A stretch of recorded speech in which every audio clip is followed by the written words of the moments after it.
Again, I'm Wade Henderson, Vice Chair of the CRL Board of Directors and Chair of tonight's celebration of the life and legacy of our dear friend and comrade, Julian Bond. Let's begin by thanking, most importantly, Attorney Pam Horowitz, Julian's wife,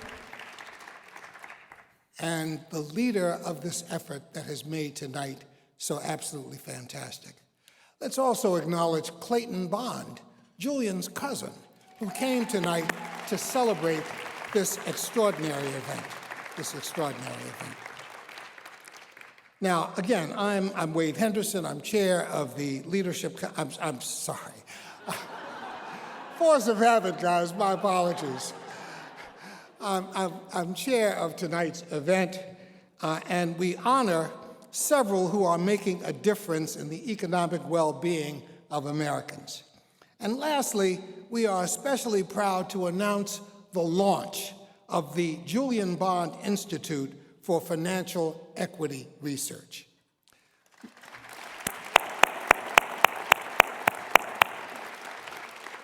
Now, two honorees will receive recognition for their community impact. First, the National Association of Real Estate Brokers, the mortgage professionals bringing home ownership to Black and other households. So pleased that they're here. And second, the American Latino Veterans Association, which offers important assistance to Latino veterans after their service. We're so honored to have them as well.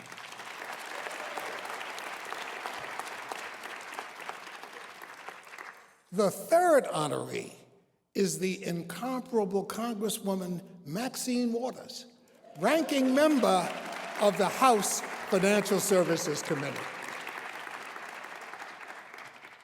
Congresswoman Waters will receive the Bond Lifetime Achievement Award for her decades of extraordinary service and impact. Now, we have many distinguished guests here this evening, and I want to apologize in advance because so many of you deserve to be recognized. And if I recognized you all, we'd be here all night. So my apologies for omitting some of you, but you know who you are. So you know who you are. I want to acknowledge first the leadership of the NAACP, including President and CEO Derek Johnson,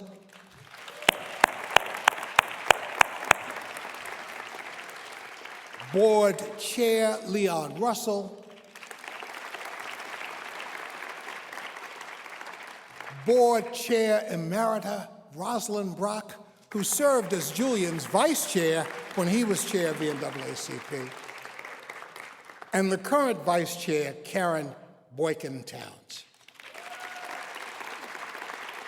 Now, there are other members of the board and leadership of the NAACP who came out tonight to celebrate this great occasion, but I would be remiss if I didn't mention my personal dear friend, Hillary Shelton, the director of the NAACP's Washington Bureau. There were several members of Congress who were scheduled to be here this evening, but there is a 6:30 vote on the House floor. So I know they weren't able to come, but we want to acknowledge the Congress people who came to support the work of the Leadership Conference. There is, however, a state representative who is here, and that is Harold Love, president of the National Black Caucus of State Legislators. State Representative, thank you for coming.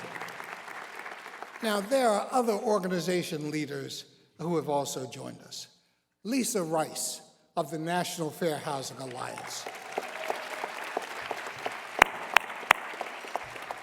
Maya Wiley of the Leadership Conference on Civil and Human Rights. Seema Agnani of the National Coalition of Asian Pacific American Community Development. Marla Belanek of the National Association of Latino Community Asset Builders. Lisa Donner of Americans for Financial Reform. Lisa. Roman Palomares and Juan Pruano of the League of United Latin American Citizens, LULAC. Reverend Dr. Starsky Wilson of the Children's Defense Fund. John Relman of the civil rights law firm of Relman and Colfax. Jerica Richardson, Senior Vice President of the National Urban League. Martin Eakes, co-founder of CRL and head of the Self-Help Federal Credit Union. Martin, thanks for all the work that you're doing to help make this organization so strong. Finally, we have Robert Rabin of the Rabin Group, political strategist to the stars. So Robert, thank you for coming out. Now, I have omitted many others, but let me just say a couple of more. We have other members of the host committee who are present, including LaShawn Warren of the Southern Poverty Law Center. SPLC is the civil rights law firm that Julian helped co-found. One of Julian's close friends is also here, and I'd be remiss if I didn't introduce him. Pulitzer Prize-winning author and historian Taylor Branch joins us, he and his wife, Mrs. Branch. Taylor's extraordinary body of work, chronicling the life of Dr. Martin Luther King Jr. and much of the history of the American civil rights movement, is indispensable reading for anyone attempting to understand the Second American Revolution. Taylor, thank you for coming. Finally, we will lift up tonight the many roles in Julian's incredible life. Few have excelled in so many different ways, all that meaningfully advanced the cause of justice. Now, while he sets a standard that few can approach, we can all learn much from the life and teachings, his life and teachings. As an example, I'll now touch briefly on two aspects of his career, not covered elsewhere tonight, that often don't get the emphasis they deserve. First and foremost, Julian was a masterful communicator.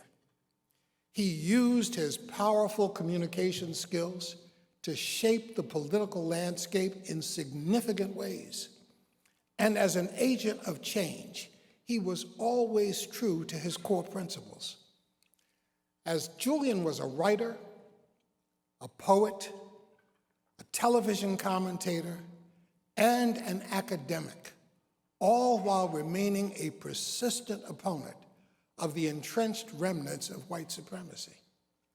For many years, he was host of America's Black Forum, one of the most widely respected news programs of its day.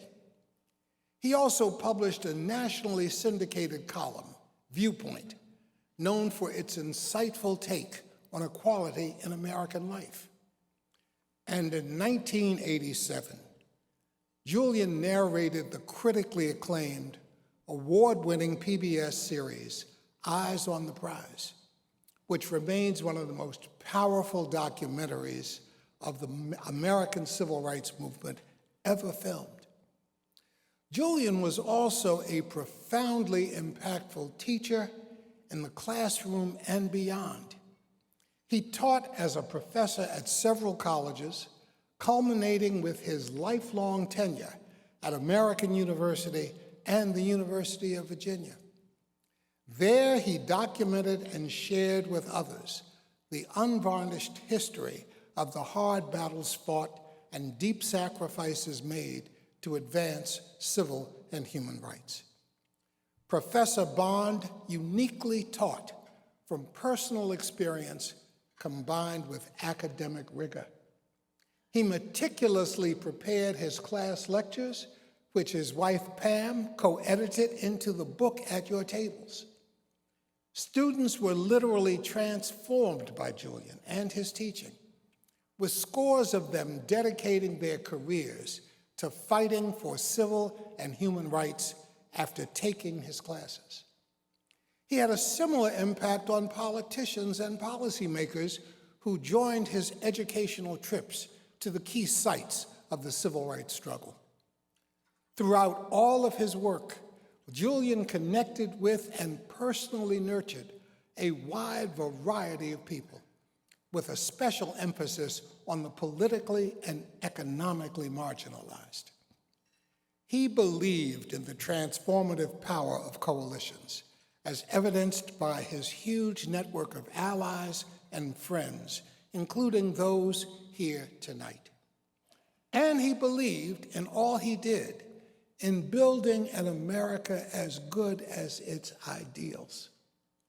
Now, turning to today, I don't need to tell those in this room of the scope and seriousness of the challenges facing our nation. American democracy is in peril. The Constitution and the independence of our federal courts are in serious jeopardy. We face a relentless attack on civil and human rights, with attempts to roll back hard-won gains across a broad spectrum of issues. A pre-Brown vision of American life is rapidly becoming the new order of the day.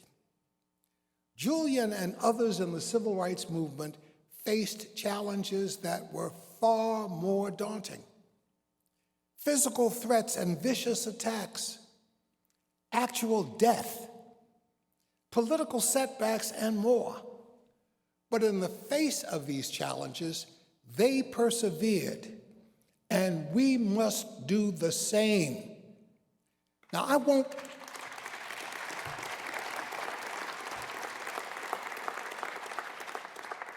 won't presume to know what Julian would think about our current dilemma, but his lifelong message to us is strong and clear, and I quote, "You have to be tough. You have to have a long, long vision of where things are going. You have to be able to take defeat and get up and do it again and try again," unquote. We take these messages to heart. The Julian Bond Institute is CRL's attempt to offer data-driven analysis of systemic economic barriers to full equality in American life. While the JBI alone will not address the magnitude of today's challenges, through its analyses, it will chip away at the persistent racial wealth gap, which remains a damning measure of inequality in American life. So again, on behalf of CRL's Board of Directors, I want to thank you for coming tonight for the launch of the Julian Bond Institute and for helping us celebrate the life and legacy of an extraordinary human being. Thank you so much.